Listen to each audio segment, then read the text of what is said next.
Hello అందరికీ ఈరోజు మన రెసిపీ అయితే సొరకాయ కర్రీ నా స్టైల్లో నేను ఎలా ప్రిపేర్ చేస్తానో చూపిస్తాను. ఇలా సొరకాయని అయితే ముందుగా పొట్టు తీసేసి ఇలా కట్ చేసి పెట్టుకోవాలి ముక్కలుగా. అంటే సొరకాయ తొక్క తీసేసాను. ఇది లేతగా ఉంది కాబట్టి గువ్వం అనేది అట్లనే ఉంచిన. కొంచెం ముదిరినట్టుగా గింజలు ఉంటే ఆ గుజ్జు మొత్తం తీసివేయాలి. తీసివేసి వండితేనే బాగుంటుంది. ఇంకా దీనికోసం అయితే ఒక మీడియం సైజు ఉల్లిపాయ కట్ చేసి పెట్టుకున్నాను. సొరకాయనైతే ఎన్ని రకాలుగానో వండుకోవచ్చు. నాకైతే సొరకాయ అంటే చాలా ఇష్టము. అలాగే ఒక మీడియం సైజు టమాటో కూడా కట్ చేసి పెట్టుకున్నాను.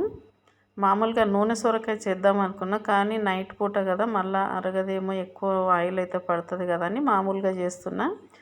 ఇప్పుడు స్టవ్ మీద అయితే బాండి పెట్టేసుకొని నేనైతే ఇక్కడ 1.5 టేబుల్ స్పూన్ వరకు ఆయిల్ వేసాను. సొరకాయ లేతగా ఉంది, చిన్నది కాబట్టి తక్కువే పడుతుంది ఆయిల్ కూడా. ఇందులోకి పోపు దినుసులు అయితే 1 టీ స్పూన్ మినపప్పు, టీ స్పూను శనగపప్పు, అలాగే జీలకర్ర ఆవాలు 1 టీ స్పూన్ మొత్తం కలిపి వేసాను. అలాగే ఉల్లిపాయలు కూడా కట్ చేసి ఇందులో వేసుకొని కొంచెం దూరగా వేయించుకోవాలి. తర్వాత 1/4 టీ స్పూన్ వరకు పసుపు వేసుకొని మరోసారి ఇలా కలుపుకోవాలి. ఇంకా సొరకాయ ముక్కలు అయితే ముందే నేను చెక్కు తీసిన తర్వాత సొరకాయను కంప్లీట్గా కడిగేసి ముక్కలు కట్ చేస్తాం. ముక్కలు కట్ చేసిన తర్వాత మళ్ళీ మనం కడగనవసరం లేదు. ఆ ముక్కల్ని కూడా ఇందులో వేసుకొని ఒక 2 సార్లు ఇలా బాగా ముందుకు వెనక్కి ఇలా కలిపేసుకొని మూత పెట్టేసుకోవాలి. ఒక 2 నిమిషాల పాటు మంటను మాత్రం లో ఫ్లేమ్లోనే పెట్టుకోవాలి. ఇలా బాగా కలుపుకున్న తర్వాత మూత పెట్టేసుకోవాలి. ఇంకా దీనికోసం అయితే నేను కొంచెం ఇంగువ కూడా యూజ్ చేసిన అనమాట. కొద్దిగా కొత్తిమీర, కరివేపాకు, ఇంగువ, ఇంకా ఇందులోకి కొంచెం మెంతి పొడి, ఆవ పొడి వేస్తే కూడా చాలా బాగుంటుంది. ఇంకా మా ఇంట్లో అవన్నీ తినరు కాబట్టి నేను వెయ్యను. ఇప్పుడు ఇందులోకి అయితే ఒక 3 పచ్చిమిరపకాయలు ఇలా సన్నగా కట్ చేసుకొని ఇందులో వేస్తే కనుక సొరకాయతో పాటు పచ్చిమిరపకాయలు కూడా మగ్గిపోతాయి. టేస్ట్ అనేది చాలా బాగుంటుంది. ఇంకా ఇందులోకి ఎండుమిర్చి అయితే వేయలేదు నేను. మామూలుగా అయితే ఇప్పుడు కారం అయితే కొంచెమే యూజ్ చేస్తాను. ఇప్పుడు ఇందులోకి ఇంగువ మరీ ఎక్కువ కాకుండా 1/4 టీ స్పూన్ కన్నా తక్కువే వేస్తున్నాను.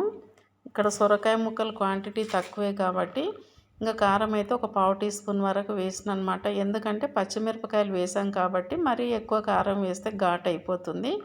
కట్ చేసి పెట్టుకున్న టమాటో కూడా ఇందులో వేసి బాగా కలుపుకొని మూత పెట్టుకొని ఒక 3-4 నిమిషాలు ఇలా మగ్గించుకోవాలి. మామూలుగా అయితే సొరకాయను అసలు వాటర్ అనేది యూజ్ చేయకుండా ఇలా మగ్గించుకుంటేనే టేస్ట్ అనేది ఉంటుంది.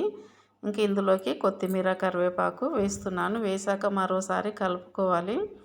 అంటే కొంచెం తడి పొడిగా ఉండాలి కాబట్టి నేను కొద్దిగా వాటర్ అయితే ఇందులో యాడ్ చేసిన, చపాతీలోకి అద్దుకోవడానికి వస్తుందని. మామూలుగా అయితే వాటర్ వేయకుండా చేస్తేనే టేస్ట్ అనేది చాలా బాగుంటుంది. కొంచెమే వాటర్ వేసిన, మరీ ఎక్కువైతే కాదు. ఒక చిన్న గ్లాస్లో ఒక హాఫ్ అంతా అంతే.